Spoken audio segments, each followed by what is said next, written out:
해야 할 일을 한정된 공간에서 효율적으로 배열해야 한다는 점에서 집안일은 마치 시험 준비와 비슷하다고 생각합니다.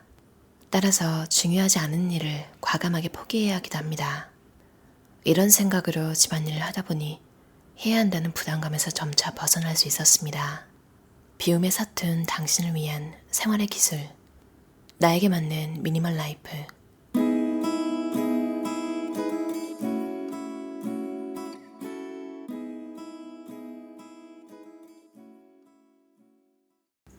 죄책감 버리기.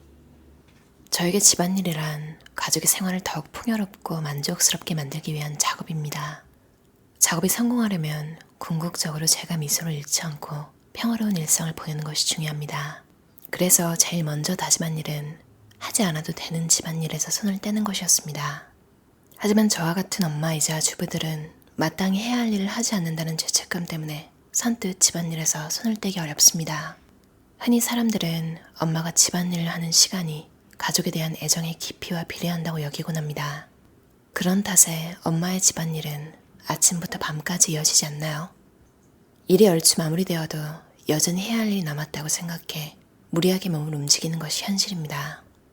이상적인 생활을 그리면 쓸데없는 집안일이 보인다. 저는 근무하는 회사의 프로세스를 떠올렸습니다.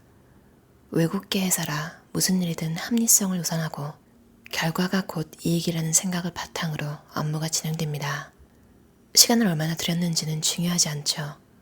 최소의 자본으로 최대의 이익을 창출한다는 경제 원칙을 실현하기 위해 노력합니다.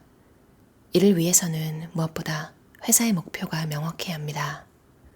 집안일도 이와 마찬가지라는 생각을 했습니다. 중요한 가치를, 이상적인 생활을 머릿속에 그리는 작업부터 필요합니다. 제가 그리는 이상적인 생활은 두 가지입니다. 직접 만든 음식이나 깨끗하게 청소된 방처럼 세 식구가 건강하게 지낼 수 있는 생활 환경. 되도록 집안일은 재빠르게 끝마치고 매일 웃는 얼굴로 아이와 마주하기. 최대한 구체적으로 이미지를 떠올리면 집안일의 목표를 설정하기 쉬워집니다. 이상적인 생활을 그린 다음에는 현재의 집안일을 다시 살펴봅니다. 각각의 집안일을 해치우는데 몇 분이 걸리는가? 그것은 이상적인 생활을 완성하기 위해 반드시 필요한 일인가? 등을 생각해보는 거죠. 이런 확인을 통해 의외로 많은 시간을 집안일에 투자하고 있다는 것을 깨닫게 됩니다. 그러면서 점점 이상적인 생활을 위해서 하지 않아도 상관없는 집안일이 눈에 들어옵니다. 그것을 하지 않겠다고 마음먹는 일부터 시작해야 합니다.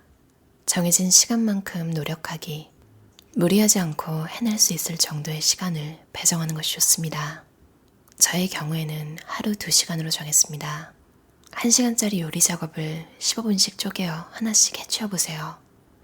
마치 다 쓴 연습장을 한 장 한 장 찢어버릴 때처럼 작업을 끝마칠 때마다 머리도 마음도 말끔해집니다.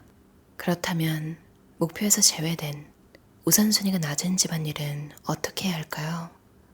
단순하게 생각해보면 그냥 그 일을 하지 않으면 됩니다. 저는 서툰 일이나 가치가 떨어지는 일에서 손을 뗐습니다.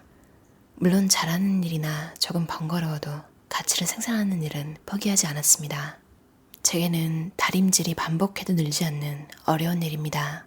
그래서 다려야 할 것들을 전부 세탁소에 맡기는 방식으로 문제를 해결했습니다.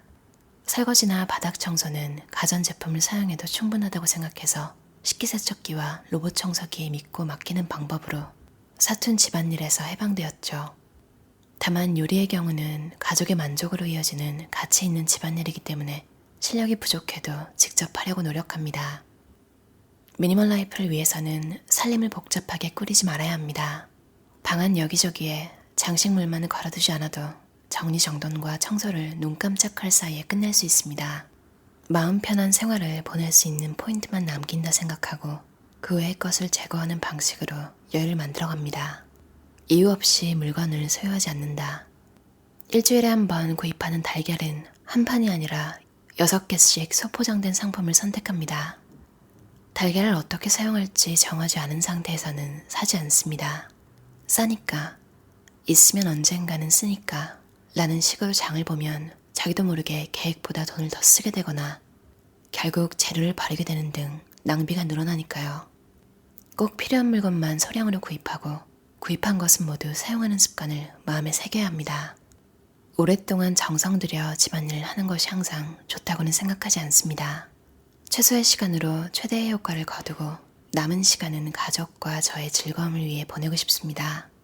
규칙을 단순하게 만들되 완벽을 추구하지 않는 것이 저의 노하우입니다. 저에게 미니멀 라이프는 해외 생활과 잦은 이사를 경험하며 자연스레 몸에 익은 습관입니다.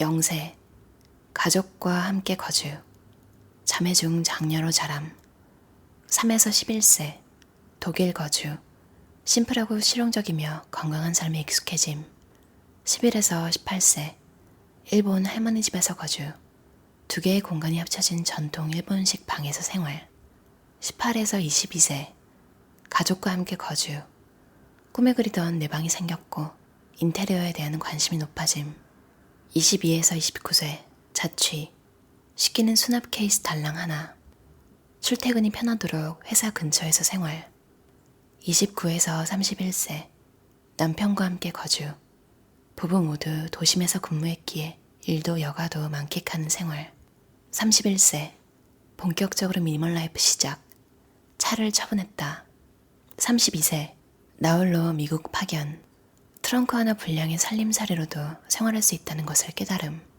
33세, 내 집 마련, 현재 생활에 충분한 15평 크기의 집을 구입, 34세, 출산, 육아휴직 중에 라이프 오거나이저 자격증을 취득, 지금 사는 집은 15평 크기의 아파트, 남편과 상의 끝에 서로 얼굴을 볼 수 있는 거리를 유지하며 살자라는 의견을 모아 거실 및 부엌, 방 하나로 이루어진 구조의 아담한 집을 선택했습니다. 작은 집은 살림살이를 정리하기 쉬울 뿐 아니라 청소도 편리하다는 장점이 있습니다. 욕실, 세면실, 옷장이 가까워서 빨래를 정리하기도 수월하죠. 제가 주로 집안일을 하는 시간은 아침입니다. 남편과 아이가 일어나는 7시 전까지 하루 집안일의 대부분을 해치우죠. 반년 동안 미국에서 일하면서 많은 미국인이 이른 아침에 하루를 시작한다는 사실에 놀랐습니다.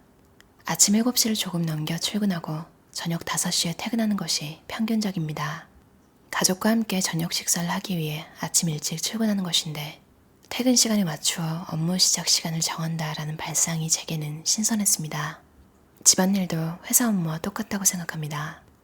비교적 시간이 여유로운 밤에는 자기도 모르게 집안일을 질질 끄는 경향이 있어요. 하지만 아침에 집안일을 하면 집을 나서기 전에 끝낼 수 있도록 효율적으로 움직이기에 시간 낭비를 줄일 수 있습니다. 효율적으로 집안일을 하기 위해 작업을 15분 단위로 나누었습니다. 15분은 한 가지 작업을 집중해서 끝내기 적절한 시간이라고 생각해요. 공부나 업무도 15분씩 모두로 하면 효율도 높아지고 성과도 올리기 쉽습니다. 15분으로 끝낼 수 있는 집안일은 의외로 많습니다. 1시간 동안 두서없이 이것저것 모두 해내려고 할 때보다 심리적인 여유도 가질 수 있습니다. 여유로운 토요일에는 바닥을 걸레로 닦습니다. 소요 시간은 15분. 더러운 곳을 닦으면 기분도 상쾌해지고 다음 날인 일요일을 느긋하게 보낼 수 있습니다. 이러한 일이 가능한 것은 바닥에 물건을 두지 않는다라는 규칙 덕분입니다. 저는 침실에 침대와 공기청정기 외에는 아무것도 두지 않았습니다. 협탁이나 조명도 없어요. 거실에도 TV와 TV 받침대를 두지 않았고 커피 테이블은 접어서 보관할 수 있는 것으로 선택해 필요할 때만 꺼내 쓰고 있습니다. 바닥뿐만 아니라 테이블이나 조리대 등 먼지가 앉기 쉬운 평면에도 가능한 한 물건을 올려두지 않았습니다. 거실 창가에는 식물만 두고 부엌 조리대에는 주전자만 두었습니다. 물건을 들추고 닦을 필요가 없기 때문에 걸레를 한 손으로 쥐고 가볍게 쓱 훔치기만 해도 말끔해지죠. 청소의 번거로움이 훨씬 줄어들었고 주변을 깨끗하게 유지하기 쉬워졌답니다. 쓰레기통을 따로 두지 않고 슈퍼마켓 봉지를 고리에 걸어서 쓰레기통 대신 사용하고 있습니다. 음식물 쓰레기는 분쇄기를 사용하고 그 밖의 쓰레기는 자주 내다 버리려고 합니다. 어지러운 방안을 보면 도무지 청소할 마음이 들지 않아요. 청소와 정리를 동시에 하면 시작하기도 전에 파김치가 된 기분이 듭니다. 이런 상황을 피하기 위해 물건은 잠깐이라도 아무렇게나 두지 않고 사용한 후 바로 제자리에 수납하려고 노력합니다. 예를 들어 빨래한 옷가지를 소파 등에 걸쳐 놓으면 다시 시간을 내 정리해야 하기 때문에 개자마자 즉시 옷장에 넣는다는 원칙을 세웠어요. 피곤하다고 그때 정리하지 않으면 다시 시작할 때 유혹을 원점에서 끌어올려야 해서 더 힘들어집니다. 또 방 안을 돌아다니면서도 정리할 물건이 없는지 항상 살피고 생각하는 습관이 있습니다. 없어도 되는 물건, 토스터. 우리 집 그릴은 상하 가열식이라서 식빵도 완벽하게 구울 수 있습니다. 그래서 토스터는 구입하지 않았어요. 슬리퍼. 어릴 적부터 슬리퍼를 신지 않는 생활에 익숙해서인지 지금도 집안에서 따로 슬리퍼를 신지 않습니다. 자동차. 차는 사지 않고 렌터카와 택시를 이용합니다. 어린이용 카시트를 준비해두면 카쉐어링을 할 때도 편리합니다. 유지 관리의 노력도 전혀 들지 않아서 좋습니다. 먹는 것도 심플하게 3살부터 11살까지 독일에서 경험한 식사 메뉴는 삶은 감자에 치즈와 소금, 후추를 뿌려 먹는 정도로 무척 간소했습니다. 친정에서도 신선한 생선을 회나 구이로 요리해서 먹는 경우가 많았기 때문인지 지금도 심플하게 먹는 것이 가장 맛있다고 생각합니다. 심플한 요리는 당연히 조리 과정도 간단합니다. 조미료를 종류별로 갖추거나 조리도구를 이것저것 사용하지 않고도 끝낼 수 있으니 정말 편하죠. 게다가 장보기, 뒷정리, 재고관리, 유지관리 등 식사 준비와 관계된 모든 귀찮은 일에서 비교적 여유롭다는 점도 매력적이랍니다. 저녁 식사는 1국 3찬이 기본입니다. 메인 반찬 1가지, 보조 반찬 2가지, 된장국, 밥. 보조 반찬은 달고 매운맛, 짠맛, 무미한 맛으로 3가지를 준비하면 웬만한 메인 반찬과도 잘 어울리기 때문에 조합을 고민할 필요가 없어집니다. 공간을 비워두는 일. 우리 집에는 수납만을 위해 구입한 가구가 없습니다. 옷은 붙박이장에, 식기는 부엌에 싱크대에 수납하면 되니 서랍장이나 그릇장을 따로 마련할 필요를 느끼지 못합니다. 방에 수납 가구를 들이지 않으면 널찍한 작업 공간을 확보할 수 있어서 어디서든 무엇이든 할 수 있죠. 언제든지 일을 시작할 수 있고 끝나면 착착 정리한 뒤 금세 다음 작업을 할 수 있습니다. 저는 무엇인가 하고 싶다고 생각했을 때 의식의 흐름을 방해하지 않고 시작할 수 있도록 공간을 비워두는 것이 중요하다고 생각합니다. 기본에 충실하기. 옷을 고를 때 중요하게 생각하는 것은 청결감과 신뢰성입니다. 이너웨어는 계절이 끝날 무렵에는 사용하기 편한 크기로 잘라서 행주나 걸레로 사용합니다. 주말 청소를 할 때 요긴하게 쓰입니다. 어떠셨나요? 아키 저자의 나에게 맞는 미니멀 라이프라는 책이었어요. 이 저자는 정말 똑 부러질 것 같은 굉장히 합리적인 사람이라는 느낌이 책을 읽는 내내 드는데요. 물건을 잘 못 버린대요. 그래서 오히려 더 미니멀리스트가 된 것도 있는데요. 애초부터 버리지 않을 것을 염두에 두고 살지 말지 고민하거나 구입 전에 진짜 신중하게 많이 생각하는 거죠. 어느 정도냐면 이게 없으면 절대 안 되는가? 대체가 가능한가? 지금 당장 필요한가? 나중에 사도 괜찮으면 사지 않는데요. 그리고 제일 중요한 건 쇼핑뿐만 아니라 인생을 살면서 선택의 갈림길에 설 때마다 이상적인 그러니까 제가 처음 읽었던 부분 있잖아요. 그러니까 이상적인 집에 이 과정이 내가 이 집안이라는 과정이 필요한가? 라고 질문해서 아니라는 답이 나오면 그냥 과감하게 없애버리는 거죠. 물건을 살 때도 이게 이상적인 나에 어울리는가? 그래서 그런 다음에야 내구성을 확인하고 사용 기간에 따라서 적절한 가격대의 물건을 고른대요. 아키 씨도 역시나 쇼핑을 좀 그렇게 좋아하지 않아서 숙제처럼 확 채워버리는 스타일인데요.